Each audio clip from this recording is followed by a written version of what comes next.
This is Alex Skolnick from Testament. I want to say a big merci. Merci beaucoup. Here en France, c'est très magnifique. And I'm not practiced on my French right now. Sometimes I'm better. But I will thank all the fans in France. You're some of the best fans in the world. And thank you for listening. And it's great to be here.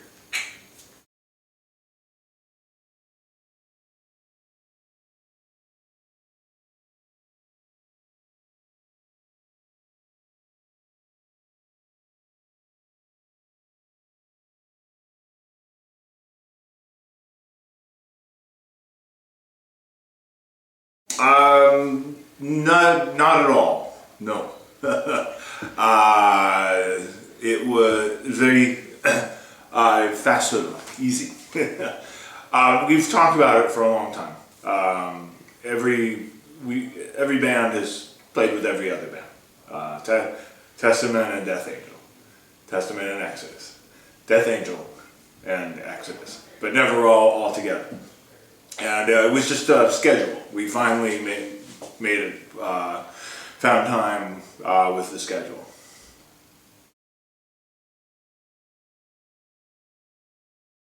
I think we knew it would do well. I don't think we knew there would be this many sold out shows. And even some shows that they could no longer accommodate in the venues, and they had to move to the next size venues. So that was a pleasant surprise. And also I think once the first week of the shows happened, the word spread that, oh yes, this is a good tour, you must go. And so more and more fans got excited and bought tickets.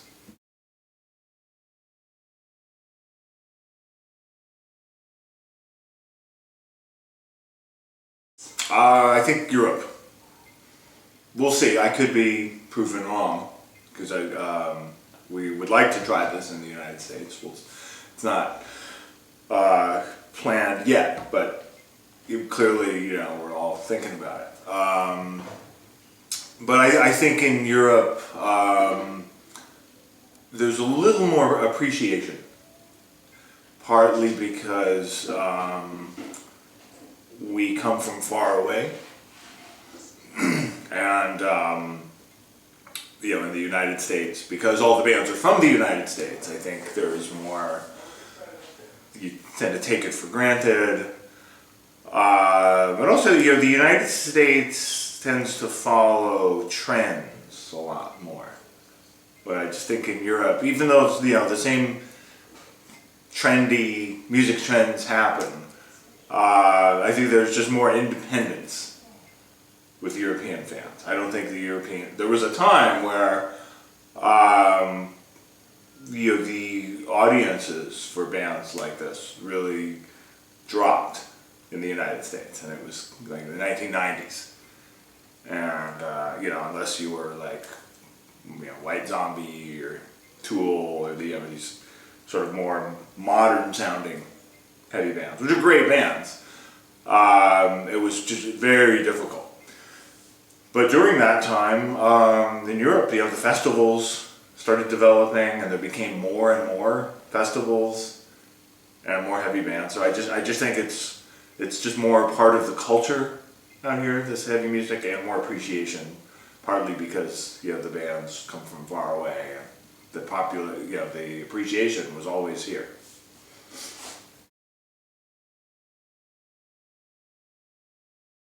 C'est difficile. We've been okay with it. I mean, we were all a little nervous about it, and we were sad about Italy because we love to go to Italy, but it's clearly better not to, because it's like a state of emergency, and we just hope that everybody gets healthy. It's even in back home, back in our country, people are nervous. I live in New York, it's been fine. They've been on alert, but the rest of the band is from San Francisco Bay Area, and there's now there's new international news coming out of the San Francisco Bay Area that they have some people there. So it's like we're all dealing with this together. It doesn't matter where you are. So I'm glad that it's not affecting more shows, and we're able to do our shows. But I think it's we're all potentially going to be affected by this. So we hope this gets under control.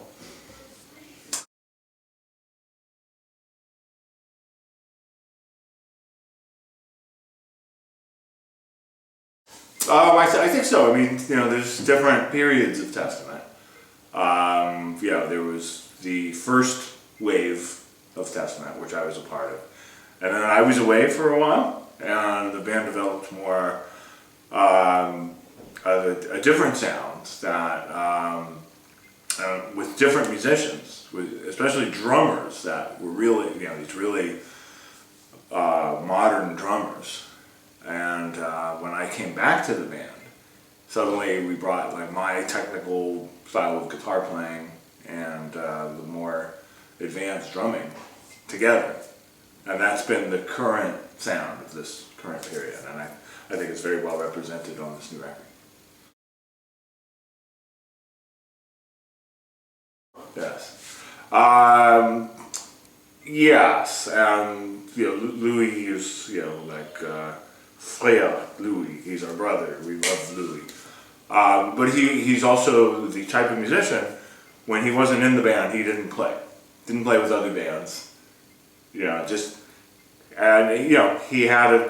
a sound that worked for that period of Testament and good musical ideas. But the drummers we have now, with all due respect to Louie, these are the type of drummers that other drummers are studying. Guys like going back to Jonathan Pesta, who was the first drummer after Louie. And then there's an album with Dave Lombardo. We did Formation of Damnation with Paul Bostaff, and the record since Gene Hoglan. So it's just this amazing level of drumming, and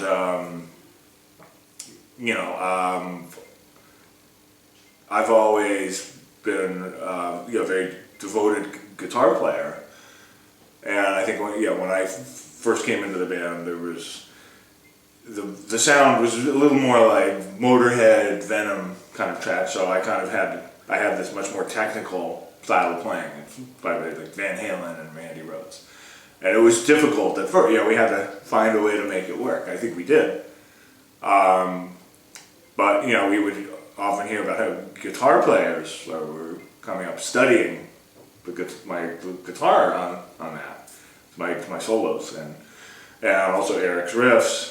But never the drumming. They like the songs, but now we have drumming where there's just whole like armies of young drummers that are watching and they're learning, as well as guitar. So it's great to have the music be heavy, but we're also inspiring musicians as well.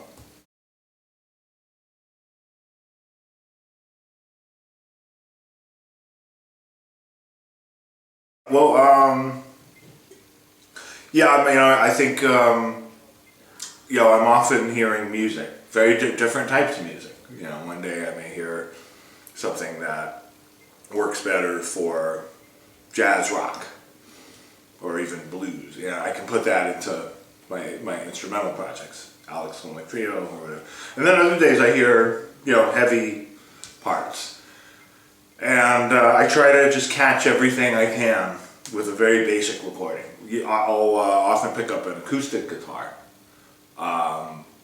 With Symptoms, this has happened a couple of times. I've heard it on bass.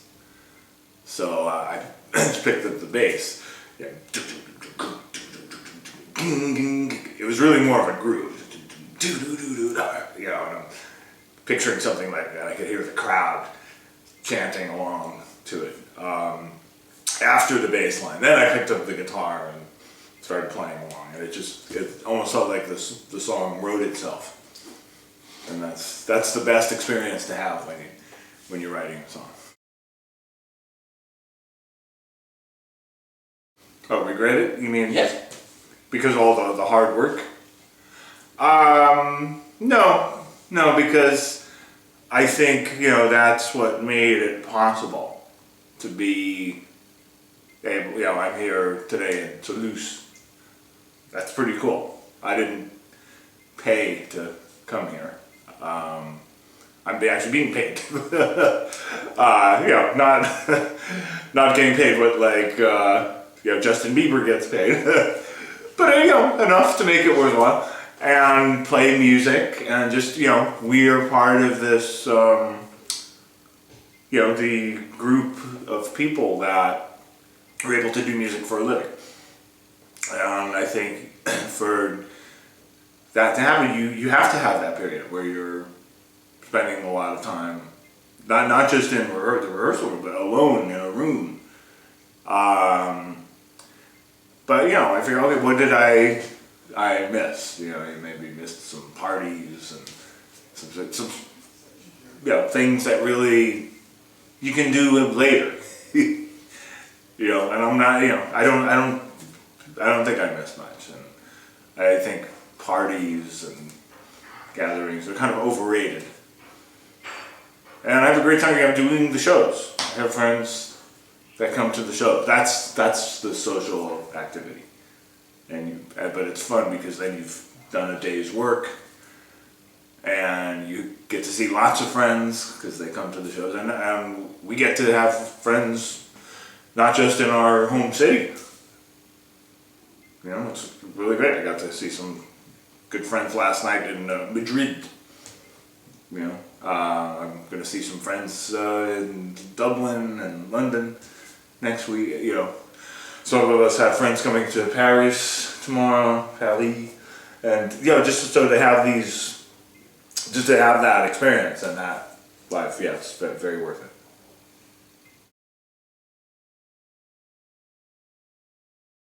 Well, I think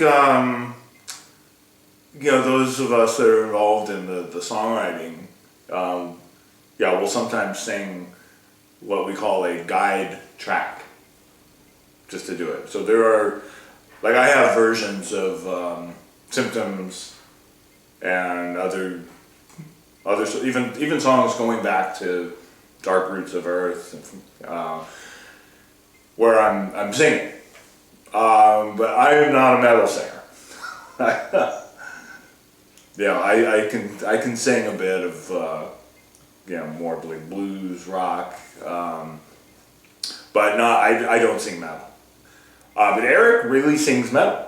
He actually has a really good black metal voice. He's done his own albums of black metal where he sings. Yeah. So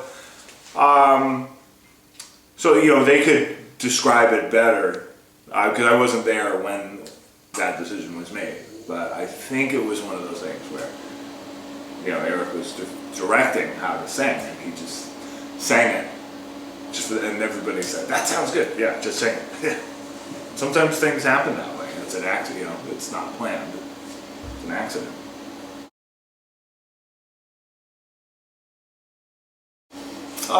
I think at this point it's just history, experience, having worked with them before and having done albums with them that we like and fans seem to like.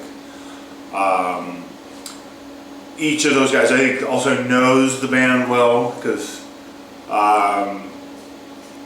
there's the live version of the band and there's the studio version of the band, and it can almost be like different personalities at times. It's, there's a lot of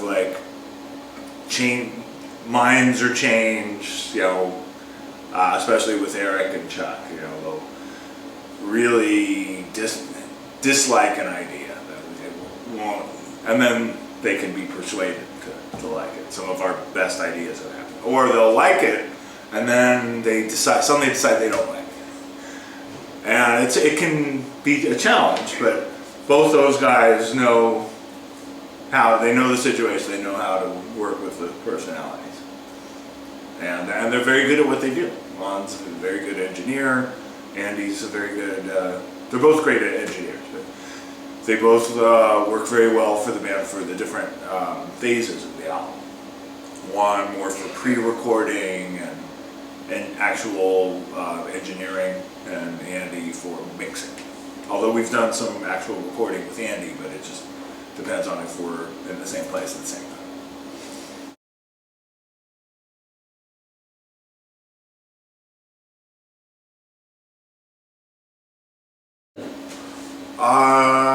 Yes. Yeah, there was a song that,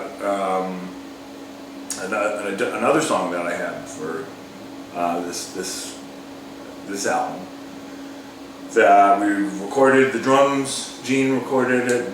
Gene was all good, but didn't. I don't know why it was decided it's not going to be on the album. So maybe it'll come back. That happened before the song Neptune Spear.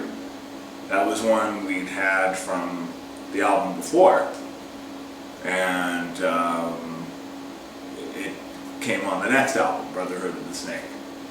So yeah, so you never know. And I think Eric probably has some extra ideas as well that they could come later.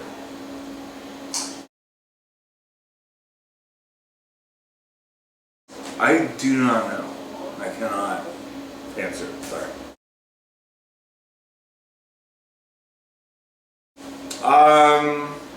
No, because your ears change over time. And I think in those cases there's always things you would do differently. There's things especially about the sounds. We would try to probably make different sounds, but at the same time, sometimes you're surprised and think, "Oh, this is really good. This is actually really good," especially for how new the band was, how new the sound was, how young some of us were. I think on the Signs of Chaos, gosh, I was around 21 years old, I think. So and I think at that time I just really wasn't happy with my playing, and I ended up developing a lot. I think I play much better now, and I think my playing now, it's much more interesting. I'm a better performer, but at least I can listen back and just say, okay, that's pretty good for being 21.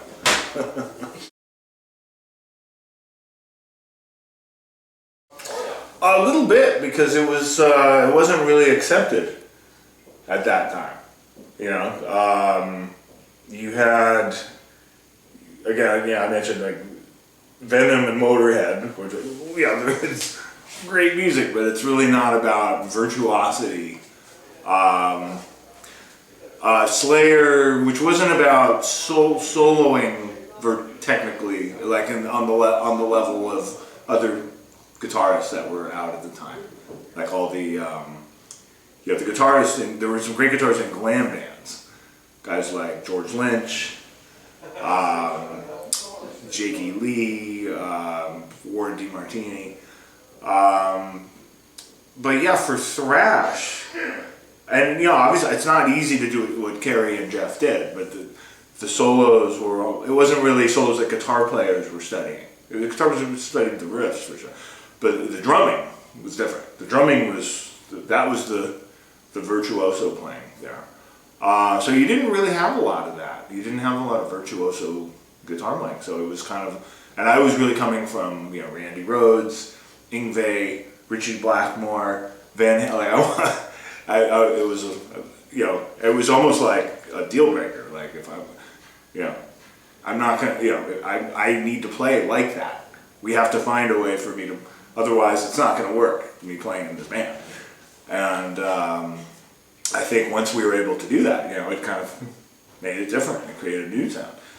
And then, a couple years later, Marty Friedman joined Megadeth, and then it was more accepted, because now we're both kind of more technical players in heavy bands. And I think then you had a whole wave of bands that came later. of guys who could play technically, such as like Alex Skolnick. Now Black Dahlia Murder is like this brutal music, but the guitar playing is terrific, and so now it's fun. So I'm glad that it's not a weird thing to. In fact, it's almost Jeff Loomis is another one, was Arch Enemy. So it's almost it's better. It's considered a plus to be a technical guitar player, but it used to be a real challenge, and I used to feel like this oddball. So I'm glad it's changed.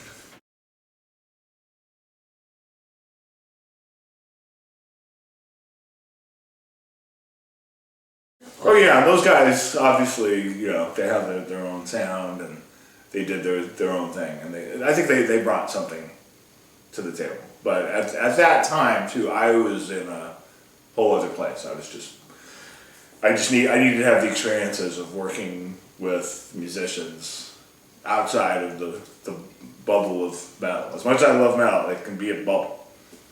So it's nice, I was very kind of off doing my own thing at that time.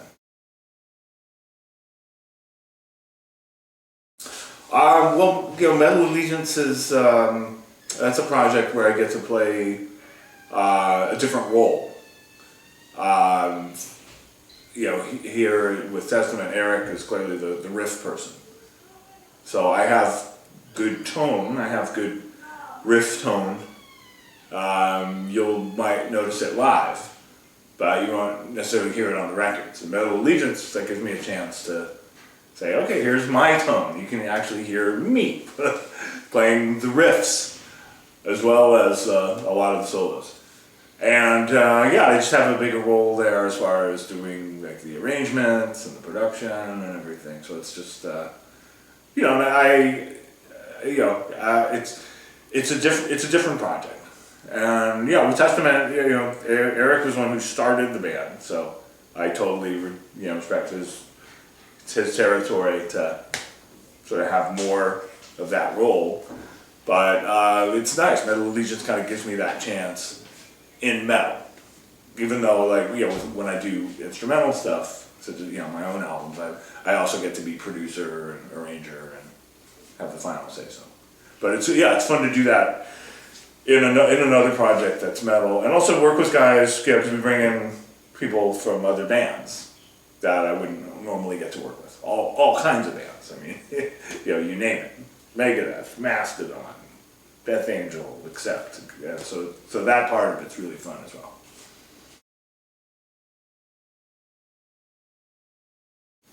This is Alex Skolnick from Testament. I want to say a big merci. Merci beaucoup. Here en France, c'est très magnifique. And I'm not practiced on my French right now. Sometimes I'm better, but I will thank all the fans in France. You're some of the best fans in the world, and thank you for listening. And it's great to be here.